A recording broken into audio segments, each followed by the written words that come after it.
All right, thank you so much for watching this video.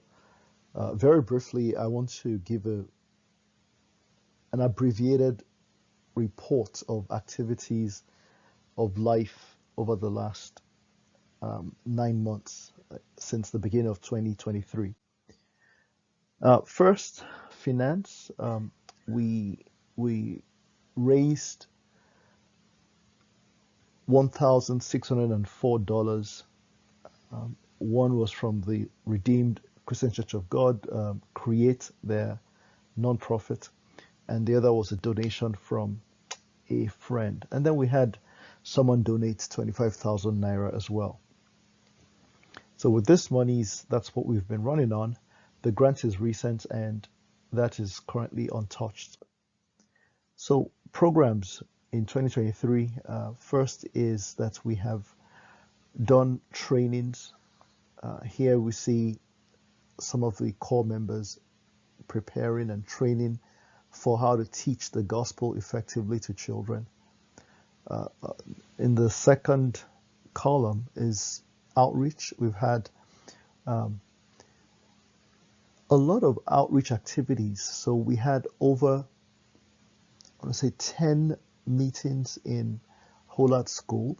Those are in-school activities as part of the Top Youth Club, where the core members shared the gospel and did educational enrichment. And so the Spelling Bee is the educational program that it culminated in the Spelling Bee competition, in which we had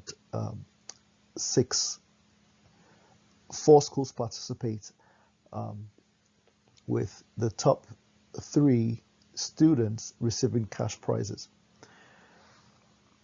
And then the other major thing we've been doing this year is we are beginning to digitize the children evangelism training.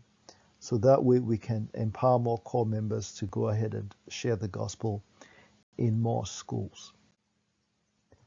In terms of staff support, we've had the CEF, that's Brother Jonathan, his voluntary partner. And then we have Elisami Daniel, who is the project officer. Currently, we offered another intern role to a core member, but we have not heard back. And even when we do, this core member should begin mid-September going forward. So I want to bring up some philosophical changes. So, and this is up to the board to ratify, to vote on whether to pursue this philosophical change. And this is it. So our service, so we empower core members to teach the gospel and to do educational enrichment. Because of that, our gains or the result of that work is not tangible. Yes, lives will be transformed, but we don't take, for example, the grades of the children in school to see the effect of the enrichment activity. And neither do we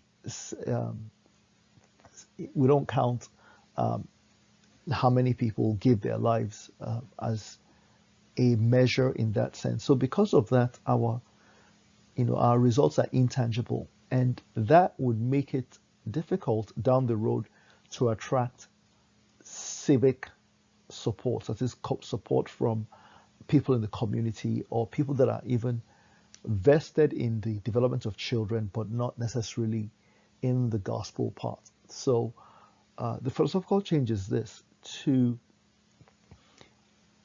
begin to do tangible things that are associated with sustainable development. So one of it is, instead of just saying we taught ICT skills, perhaps empowering the core members to have an ICT training center where they can say, well, this is the hub of this partnership, and they now use that center to train the kids and as well teach them the gospel.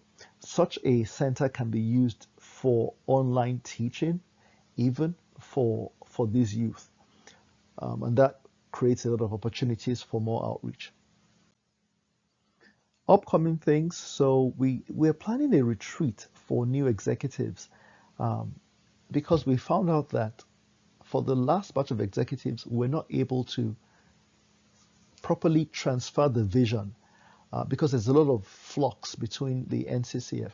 And so we want to start off by bringing past core members as well as the current executives and back to the community and do a vision casting and training event. So that's going to be a retreat.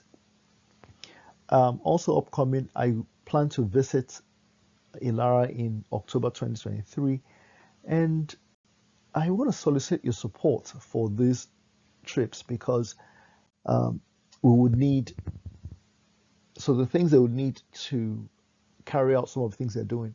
So we're, like I said, we're digitizing the training. We'll need a computer for video editing and things like that. And if we're going to achieve the vision of having a computer training center, we need to begin to, get the computer. So I do ask for the board to permit me to vote to begin to solicit for these things for that purpose.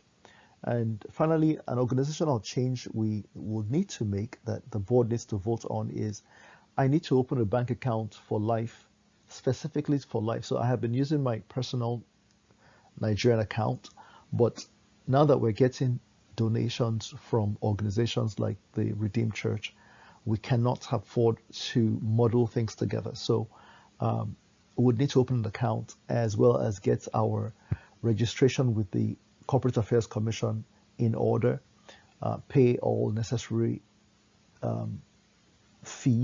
fees for annual registration. One of the things that we'll need for that is we'll need the board members' PIN numbers. That's the personal identification number. And so I want to very carefully word this that if you do not have a PIN, I would ask that you resign from the board, from the board for the Nigerian project. Why? Because I would need your PIN to open an account. Does that mean you're off the project? No, I still very, very much value your input and your role, and you can move to the US board. But for the purpose of what is happening in Nigeria, that's something we need to do. And also, if you're unable to continue to serve on the board of directors, by all means, please let us know so that we can appoint or you can suggest new board members for the next 3 years.